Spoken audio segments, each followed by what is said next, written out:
السلام علیکم ورحمۃ اللہ وبرکاتہ. اولا تر ټولو د مخې د جلال اباد رئیس جمهور نیکې هیلې او تامینات تاسو ته وړاندې کوم. جلال اباد رئیس جمهور هم به په ډېر مقدور کې اوس ته راشي. مولوي صاحب ته ویلې چې زما راتګ دلته یو تمرین دی د دې لپاره چې دوی هم نابلده د خلکو سره مو اورو او ستاسو غوښتنې مو اورو تر څو چې بېرته بیا رئیس صاحب راځي نو خدای دې وکړي چې یو تعداد دې غوښتنو ته مو رسېدګي کړي. زه هغه کسان چې دلته یې خبرې وکړلې جناب مولوي صاحب محمود، قاضي صاحب احمد بابرکزی، ښاغلی رسول محمد کنی، ښاغلی توریالی منګل، ښاغلی زینب افغان او نجیب الله الوخیل صاحب، نو مننه کوم چې خپلې غوښتنې مو وړاندې کړلې. ما ستاسو ټول نقاط واخیستل، هغه چا چې لیکلي عریضې راوړې وې هغه مې هم ځان سره اخیستې دي او د الوخیل صاحب نه به هم چې ډېر ښه په مفصل توګه باندې یو لیکنه کړې وه هغه به هم درنه واخلم چې موږ یې په خپل راپور کې جلال اباد رئیس صاحب جمهور ته هم وړاندې کړو. ما چې څه ځان سره ثبت کړي دي هغه هم ستاسو غواړم ستاسو حضور ته یې وړاندې کړم چې کومو موضوعاتو کې موږ خپل نوټ اخیستی دی اړوندو ادارو سره به یې ثبتوو. د دې نه مخکې چې هغه امنیتي موضوعات چې موږ پورې تړاو لري او څه هدایات مو نن کړي دي څه مو اورېدلي دي د هغې په اړه در سره معلومات شریک کړم. اول خو د انکشافي پروژو په هکله باندې ستاسو پیشنهادونه بیخي پر ځای دي. دا چې د ولایت درجه ټیږه شوې ده خو تشکیل یې نه دی ځای پر ځای شوی. هغه د دې نه مخکې امنیتي جلسه کې هم والي صاحب او دوستانو شریکه کړله. دا پیغام یوازې ستاسو سره نه ده، تقریبا موږ په ټولو ولایتونو کې چې درجې لوړې شوي دي مشکلات لرو. د سالنګي صاحب نه به توجه غواړم چې په دې ولایت هغه برخې ته هم جدي توجه وکړي. میدان یوی دی چې انشاءالله کارونه یې په مخ روان دي ورسره او دلته هغه ترانزیتي مسایل چې یوازې د قرآن خان بندر د لارې نه بلکې د هوایي لارو نه کېږي د هغې دپاره سهولتونه برابر کړي. زه پوهېږم چې د خوست د ولسونو ډېر تعداد وګړي په خارج کې په وظیفو باندې مصروفه وي او تګ راتګ کې دومره پرمختللی او کار یې کړی دی. یو څو کلونه مخکې خوست ولایت هلته ښار او ځایونه یې ډېر وړه وو ورسره اوس چې موږ راتللو په لاره باندې مو لیدلو چې څومره آبادي شوې ده. دا ستاسو د زحماتو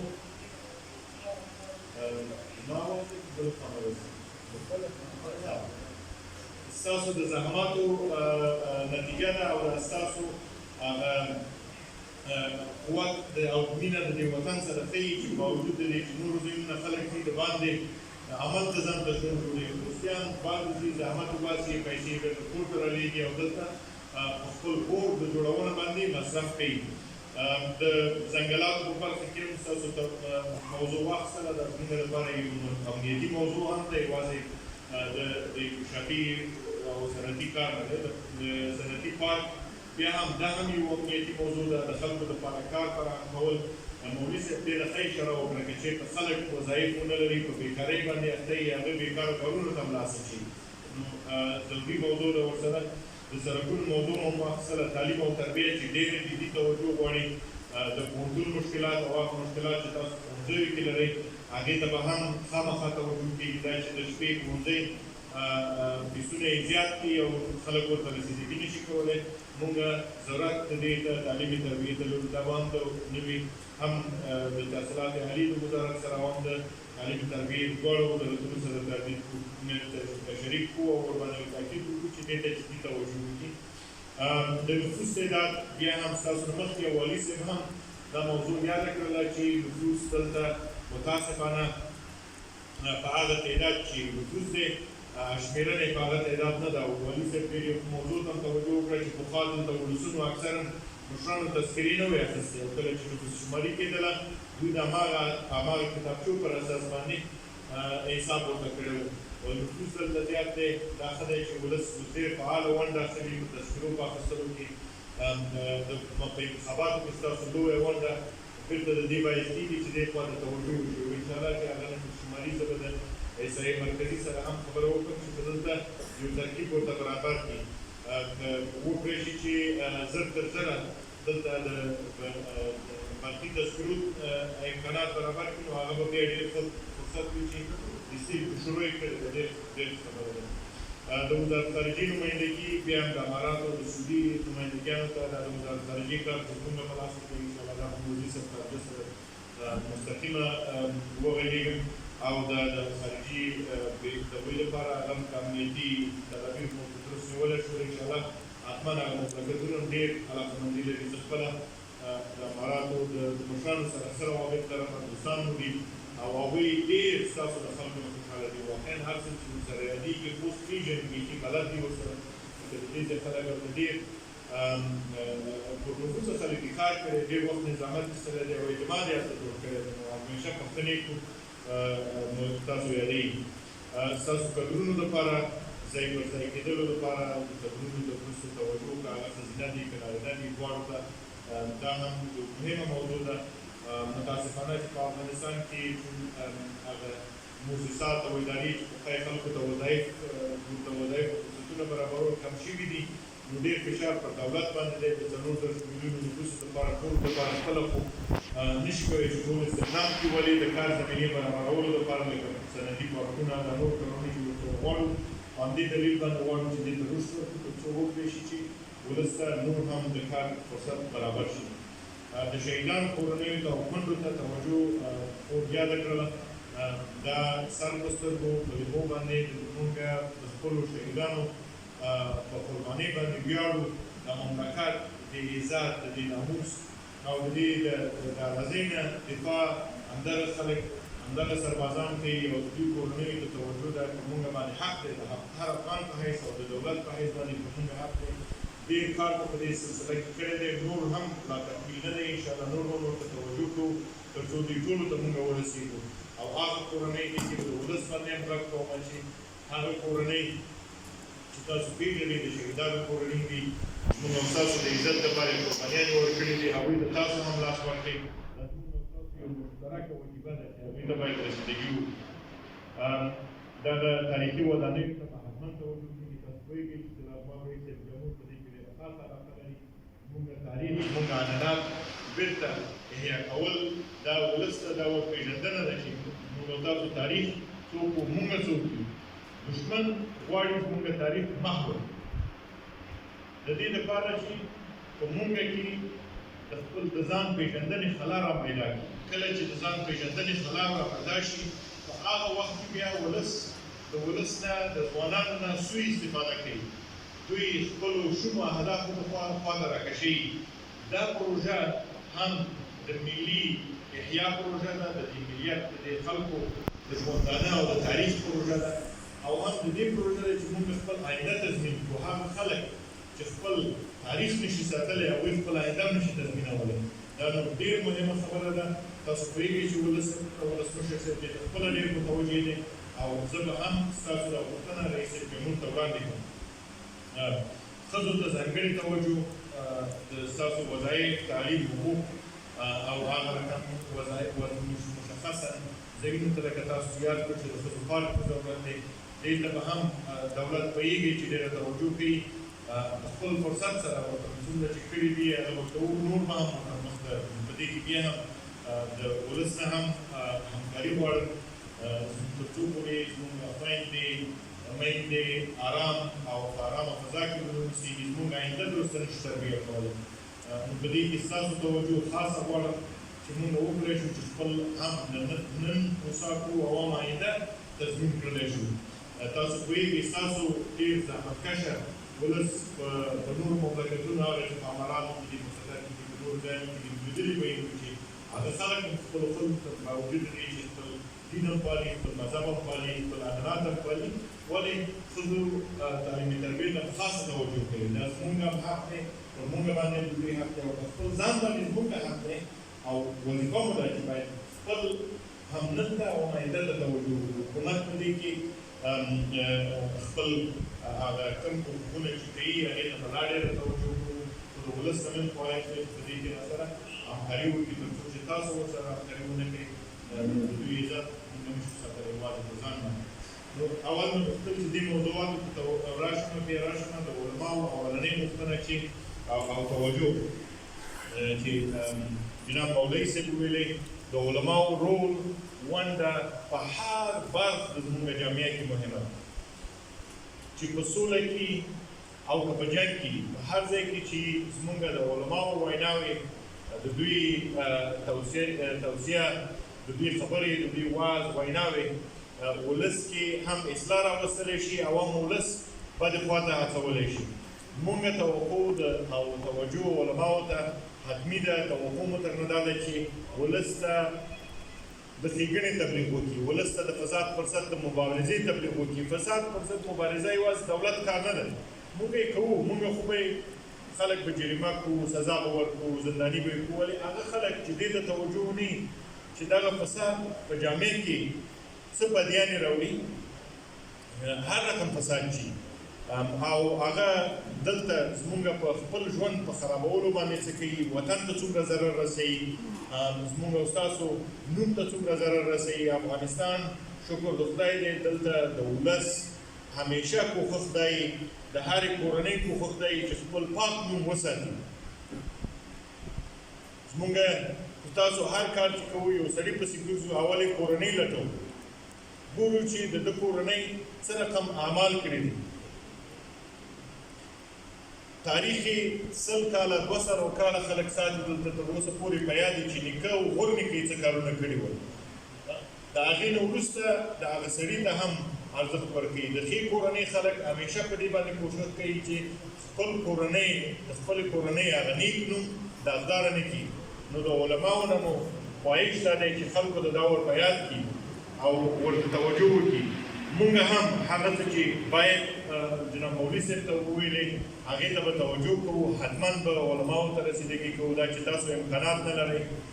د خپل کار لپاره امکانات نه لرئ دا بده خبره ده چې تاسو سره هغه اداري کوم چې باید وشي هغه نور وسایل چې مو لازم دي هغې ته توجه وشي د علماو شورا لپاره دا چې زه بېرته لاړم دا به حتما خپل برخه کې هم چې زموږ د علماو مسؤلین چې دي په شورای امنیت کې هغوی سره هم خبره کومه چې دې ته رسېدګي څنګه وکړي تر دې تر څنګ باید د علماو د شورا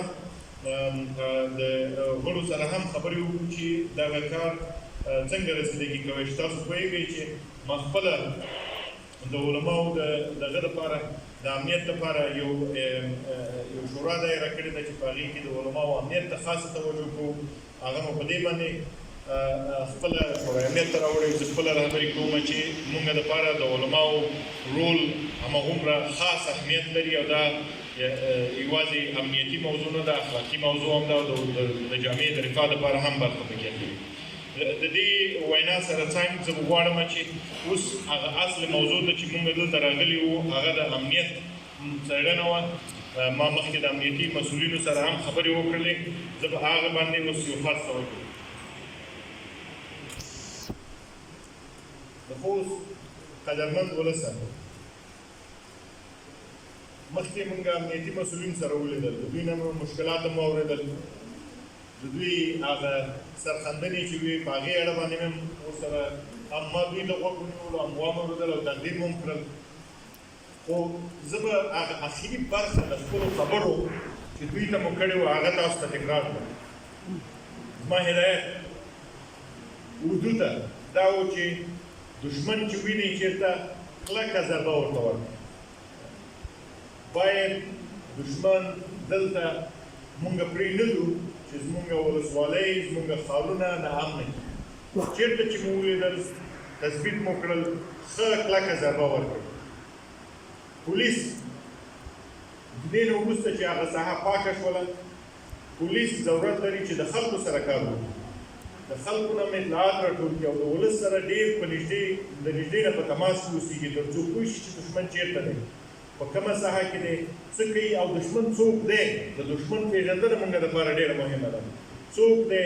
چېرته او په کوم ځای کې فعالیت کوي هغه معلوم کړي او هماغه اطلاعات د اردو سره هم شریک کړي او په ګډه ورسره کار وکړي پاتې کېږي زموږ امنیت ملي دوی ته مو هدایت دا و چې یو ځل چې دښمن مو وپېژندلو د هغه ځایونه مو تثبیت کړو په دې باندې پوه شو چې ولې دا دښمن زموږ دښمن دی زه چې هر ولایت ته لاړ شم خلک مانه ثقیله سلا غواړي وایي ثقیله سلا راکوي چې موږ دښمن باندې حملې وکړو دلته پوسته جوړه کوي دلته پوسته جوړه کړي که په پوستو جوړولو په ثقیله سلاو کېدلی نو خارجیان به هم کامیابه شوي وو هغوی سره خو سلاو هم ډېرې وي امکانات هم ورسره ډېر وو دا په ثقیله سلاو نه کېږي نه دا په هر ځای کې په پوسته جوړونه کېږي دا په دې کېږي چې موږ دښمن وپېژنو او دې باندې هم پوه شو چې ولې دښمن دی او په هغې کې ولس څه کولی شي موږ سره چې دا خلک موږ راخپل کړو نن دښمن ولسي مشرانو ته مراجعه کوي تاسو کې به دلته خلک ناست چې ورته به مراجعه شوي علماو ته مراجعه کوي موږ ته لازمه دا ده چې موږ هغه خلک چې دښمن یې غولوي هغه خلک مو وپېژنو او د دښمن هغه ناراضیتي هر څه شي چې دی هر څه چې د دې باعث شوی چې دښمن کړی دی په دې کې به د همسایه مملکت د استخباراتي ادارې لاس وي هغه خو معلومه ده ټوله دنیا ته اشکار ده چې دا موضوع پکې شته یو تعداد به هغوی غولوي یو تعداد به خاینین دي چې د مملکت پر ضد د پیسو په مقابل کې د نورو شیانو په مقابل کې راځي خپل مملکت دلته تخریبوي دلته پولچکې الوځي دلته مکتبونه ورانوي دلته زموږ ولس زموږ افسران زموږ مشران وژني یو تعداد به تروریستان وي هغوی به په دې فکر باندې په دې فکر کې چې زموږ ولس ته به په ښه سترګه نه ګوري د دې ولس عنعناتو ته به په ښه سترګه نه ګوري زموږ په مذهب باندې به هغه باور نه لري چې ویل چې موږ یې ورباندې لرو دوی به هغه فکر ورسره نه لري هغوی به هغه اهداف لري یو تعداد یې غولول شوي دي د بیکارۍ د وجې نه یې خلکو ته تبلیغات یې کړي دي نور موضوعات دي چې هغه غولول شوي دي یعنې ټول خلک په یو هدف باندې دلته نه جنګي موږ باید دښمن وپېژنو د دښمن د جنګ تر شا د هغوی هغه افکارو باندې هم پوه شو او په دې هم پوه شو چې هغه وجه څه شی ده چې هغوی سره پکې جنګېږي او د هغې نه وروسته تاسو سره کار وکړو چې هغه خلک چې غولول شوي هغوی ته راواړوو د هغه خلکو چې خاینین دي هغوی یوازې پرېږدو ورته هغه دښمنان چې واقعي دښمنان د دې خاورې دي هغوی یې ورته یوازې پرېږدو دا نور پوه کړو چې دا جنګ د چا په لمسونه باندې کېږي ولې دا مملکت تخریبېږي ولې عین افکار په نورو مملکتونو کې زموږ په همسایګۍ کې هغوی ته روا ښکارېږي او دلته ورته ناروا ښکارېږي ولې دا ولس ورته کافر ښکارېږي د دې ځای علما ورته مشرک ښکارېږي په دې باندې باید پوه کړو نو زما هدایت نن زموږ امنیتي ارګانونو ته دا و چې اول خو باید هغه ځای کې چې وینو چې واقعا دښمن دی او هغه چې هر څوک دښمن وي هغه چې زما او ستا د خاورې دښمني د خلکو دښمني زموږ د دین او د مذهب دښمن وي او که زموږ د فرهنګ او د عنعناتو دښمن وي زموږ او ستاسو د غرور او د ناویمې دښمن وي هغوی سره به په کلکه جنګ کوو او یو قوي اردو هم لرو د دې کار لپاره د دې اطمینان درته درکولی شم چې ښه قوي اردو لرو زموږ کمانډو په دې منطقه کې مثال نه لري دومره حملې چې په افغانستان کې کېږي او دوی خنثی کوي په نورو مملکتونو کې په یو ځای باندې حمله وشي 4-5 ورځې دوی مصروفه وي ورسره دلته په ساعتونو کې دوی هم ځان ورته رسوي هم دښمن ته منظور وي هم هغه سهام نه وي او هم خلک ولس ته بېرته رسیدګي کوي بېساري اردو لرو په دې کې شک و شبهه مه لرو هغه څه تجهیزات چې کمولو ورځ په ورځ باندې په قوت سره نن ورځ په ورځ هوایي ځواک قوي کېږي زموږ خاص قطاع قوي کېږي زموږ هغه تجهیزات چې موږ درلودل ورځ په ورځ هغه قوي کېږي یوازې د اردو برخه نه خاص قطاع موږ په پولیسو کې هم لرو چې خاصه توجه وي چې کله چې یو تروریستي حمله کېږي اول دوی ورځي دومره غیرتمند د هر ځای نه د یو ګوټ د افغانستان د بل ګوټ ته بیا ځان رسوي او په هماغه خاصو عملیاتو کې ونډه اخلي او ښه په قوت سره او ما لیدلي چې وویني دومره متحد او قوي افغانان چې دوی دي زخمیان مې لیدلي دي چې زخمیان دي وایي چې صرف دې ته منتظر یم چې بېرته جوړ شم او بیا د دې ولس خدمت ته ودرېږم موږ همدغه رقم قوي پولیس لرو ورځ په ورځ باندې تجهیزات یې بهتره کېږي د دوی تربیه به بهتره کېږي او دوی توجه نور هم تنفیذ قانون ته ځي اوس دوی په جنګ کې دي یعنې نورو ځایانو کې جنګ په یو خط باندې ځای معلومي، قوانین معلومي. دلته ښه دښمن جنګ زموږ ولسوالیانو ته زموږ کوڅو ته راوړی دی چې پولیس ورسره هره ورځ په مقابله کې هم هغه کار کوي، هم تنفیذ د قوانینو کوي. هغه قوت لرو شکر د خدای. شی چې لازمه ده هغه دا ده چې ستاسو سره، د ولس سره، د علماو سره، د مشرانو سره کار وشي چې د دښمن په پېژندنه کې هم موږ خپل تاریخ او ستاسو تاریخ سره تشریح او پوه شو چې ولې یو نفر، یو افغان مخصوصا چې هغه چې افغانان دي خارجیان پوهېږي چې ولې دلته راځي، هغه چې افغانان دي د دوی سهمه بندي وو چې خاینین هم درنه پکې معلوم، ترورستان هم درنه پکې ورته معلوم کړو، او هغه کسان چې غولول شوي هغه معلوم. اول د دې لاندې طبقې سره کار وکړو چې بېرته یې راخپل کړو، دوی پوه کړو چې دلته هر ځل چې نظام ړنګېدلی دی د ولس تاوان کړی دی. خدای ناخواسته که بیا نظام ړنګېږي او دغه غولېدل شوي خلک چې دوی د هغوی په لمسون باندې جنګېږي، اول به هم دوی متضرر کېږي، بیا به مهاجر کېږي. په خپل کور کې که کمه لرو که زیاته لرو، که په وچه ډوډۍ باندې ځان مړوو، که وریجې او قورمه او پلاو لرو، هر څه چې مو دي خپل مو دي، باعزته دي. څوک راته نشي ویلی چې دا خاوره ستانه ده، ته دلته مهاجر یې، په بدو نومونو باندې مو یادولی نشي. خپل افتخار لرو، خپل ژوند لرو. متاسفانه که چېرته خدای ناخواسته بیا نظام ړنګېږي، کوڅه په کوڅه به په ښارونو کې جنګ وي، بیا ولسوالیو کې به هماغه ځای کې چې زورواکان دي، ظالمان دي، هماغه خاینین چې دي چې نن یې نظام مخه نیولې ده، هماغه خاینین به راځي دلته به په موږ او تاسو باندې به بیا غالبي. موږ او تاسو دا کیسټ پخوا هم لیدلی دی. دلته به په هر کلي کې موږ په مشکل کې مواجه یو. دا خلک باید پوه کړو،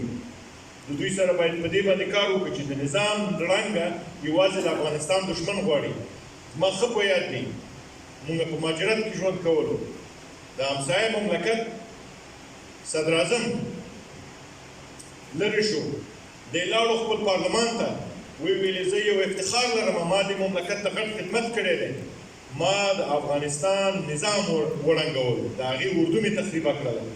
د هغې نه وروسته تاسو په دې باندې پوهېږئ چې تر دننه پورې موږ څومره مشکلاتو سره مخ یو، ځکه چې زموږ نظام یې وړنګولو، زموږ عزت یې وړنګولو. اردو سیاسي نه ده، هدف مې د دې نه دی چې دوی د یو سیاسي هدف لپاره نه جنګېږي، بلکل، مګر دا خلک زموږ او ستاسو د عزت او د نوامیسو خدمتګار دي. دا نظام، د دې نظام په نظام کې اصلاحاتو کې هېڅوک در سره بحث نه کوي. اصلاحات پکار دي،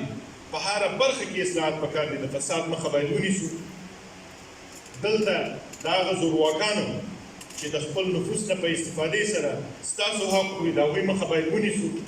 عدالت باید تامین کړو.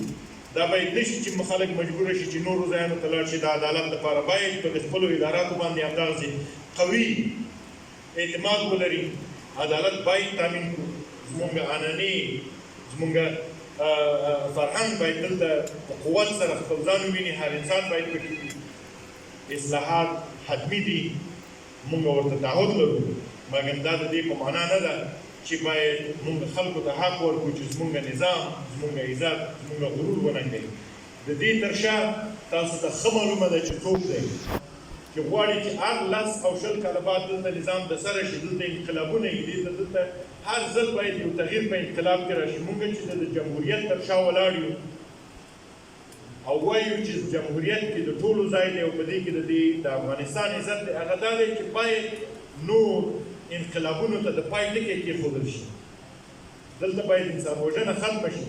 قدرت په مسالمت آمیزه توګه باندې، په سالمه توګه باندې باید انتقال شي. هغه د خلکو د رایې د لارې نه چې تاسو ثابته کړې، د خوست خلکو په هر انتخاباتو کې ونډه اخیستې، دا یې معلومه کړې ده. ستاسو په رایه باندې رئیس جمهور تعیین شوی دی. هر ځل تاسو یاده کړله، زه یې درته بیا هم وایم چې ستاسو په رایه باندې رئیس جمهور تعیین شوی دی. په دې ولسواکۍ کې موږ باید قوي ونډه واخلو او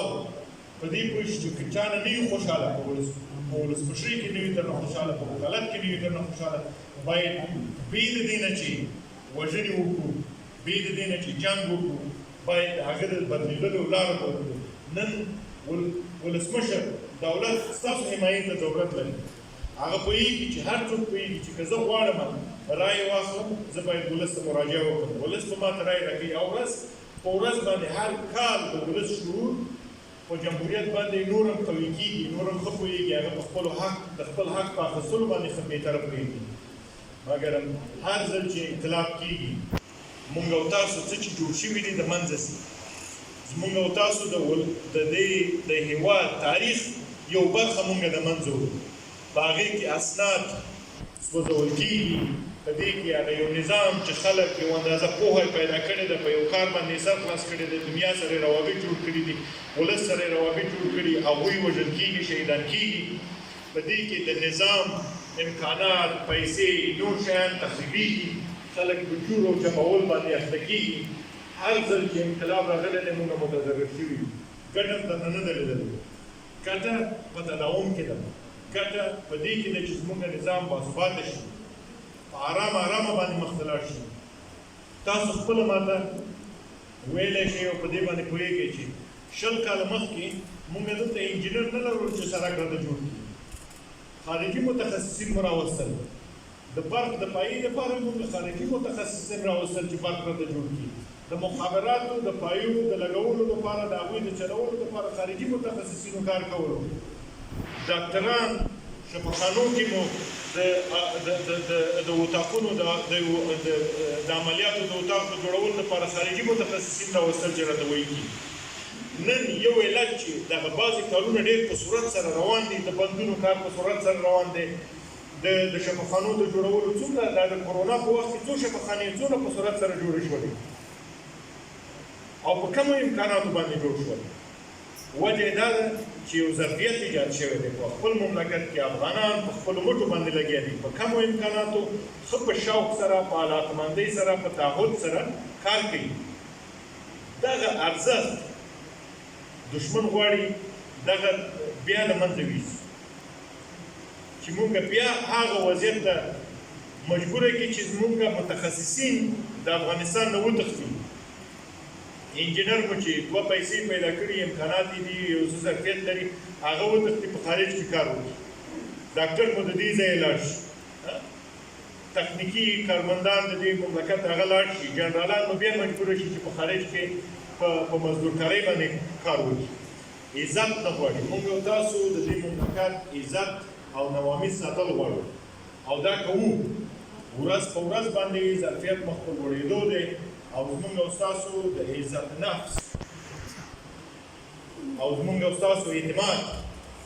کچه ورځ په ورځ جګېږي. دا به ساتو او دا به په ګډه ساتو.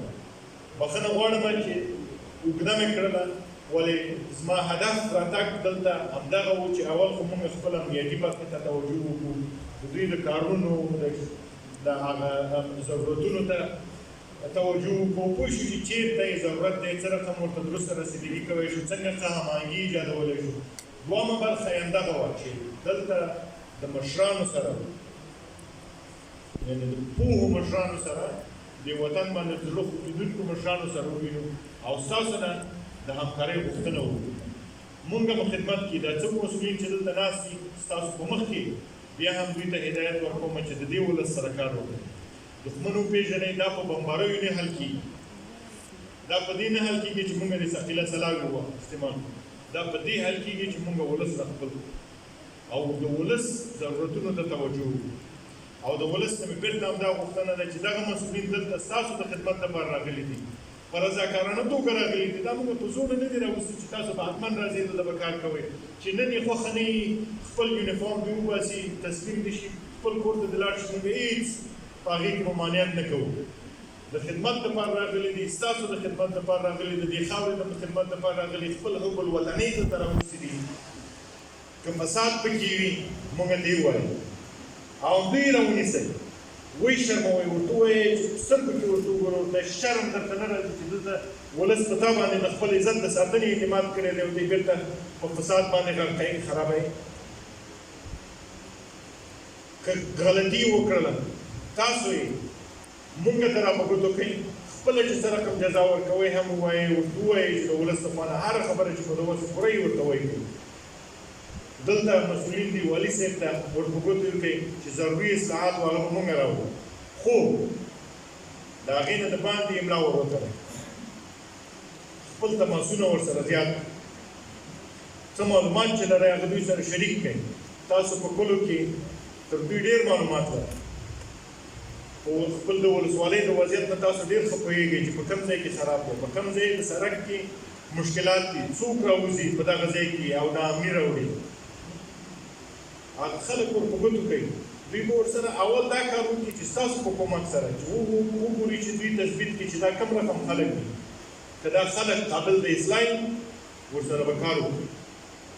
که خلک قابل د اصلاح نه وو او پوهېدلو چې واقعي دښمنان دي، بیا به نو ستاسو سره په ګډه باندې په دوی باندې قوي عملیات کوو او د اوږدوو به یې. امنیت راوستل زموږ او ستاسو ملي وجیبه ده چې امنیت پر ځای شو، تعلیم ته زموږ توجه زیاتېږي، صنعت ته زموږ توجه زیاتېږي، پارک جوړونې ته زموږ توجه زیاتېږي، د خلکو د ولس انکشاف ته زموږ توجه زیاتېږي. دا ښایست چې تاسو په دې خوست کې لرئ، زه درته د دې ګارنټي درکوم چې په کار تاسو به د خلکو په راتګ ستړي شئ چې څومره خلک به دلته سیلبینان راځي، خارجي سیلبینان به راځي او دلته به خپلې پیسې مصرفوي، دلته به ستاسو هوټلونه چلېږي، دلته به ستاسو کاروبار چلېږي او د دې